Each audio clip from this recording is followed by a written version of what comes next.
Assalamualaikum warahmatullahi wabarakatuh. Kembali lagi, saya Aldi Ragifari. Di sini saya akan melanjutkan seri yang selanjutnya. Nah, seri kali ini saya akan membahas mengenai MPC. Nah, langsung saja. Pengertian MPC. MPC adalah sebuah pola arsitektur dalam membuat sebuah aplikasi dengan cara memisahkan kode menjadi 3 bagian yang terdiri dari yang pertama ada model, ada view, ada controller. Nah, yang dimaksud model adalah bagian yang bertugas untuk menyiapkan, mengatur, memanipulasi, dan mengorganisasikan data yang ada di database. Sedangkan view, bagian yang bertugas untuk menampilkan informasi dalam bentuk graphical user interface atau GUI. Yang terakhir, controller, bagian yang bertugas untuk menghubungkan serta mengatur model dan view agar dapat saling terhubung. Next. Kenapa sih kita harus belajar MPC? Nah, alasannya yang pertama, organisasi dan struktur kode. Maksudnya organisasi dan struktur kode dalam pembuatan file atau struktur folder gitu ya. Nah, yang alasan yang kedua, pemisahan logik dan tampilan. Yang ketiga, perawatan kode. Yang terakhir, digunakan oleh banyak web application framework. Nah, harapan saya setelah kalian atau memahami konsep MVC, suatu saat setelah masuk ke dalam framework tidak usah bingung MVC-nya lagi gitu ya. Oke. Nah, di sini ada gambaran struktur folder MVC-nya setelah dibuat gitu. Nah, sekarang masuk ke dalam alur proses MVC kode igniter contohnya. Nah, misalnya di sini kita mengakses indeks utama gitu ya, halaman utama. Nah, akan diarahkan kepada komponen routing atau route yang bekerja untuk menentukan controller mana yang akan kita pilih gitu ya, halaman mana atau yang kita akan pilih.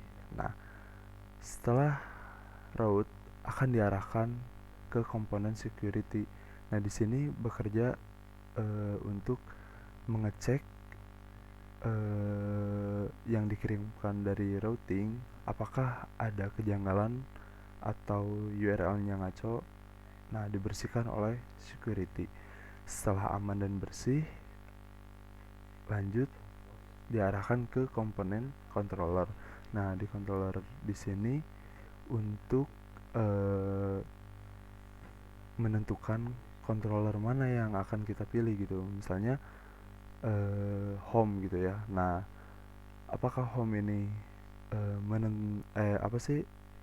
membutuhkan sebuah model, membutuhkan sesuatu di libraries, nah, dan lain-lain. Nah, setelah diolah di aplikasi controller akan meminta view mana yang akan ditampilkan gitu ya. Nah, karena view-nya halamannya sangat banyak gitu. Nah, misalnya halaman yang itu atau halaman .html yang ini gitu. Nah, dari view tidak langsung diarahkan kepada user, tapi diarahkan kepada komponen caching.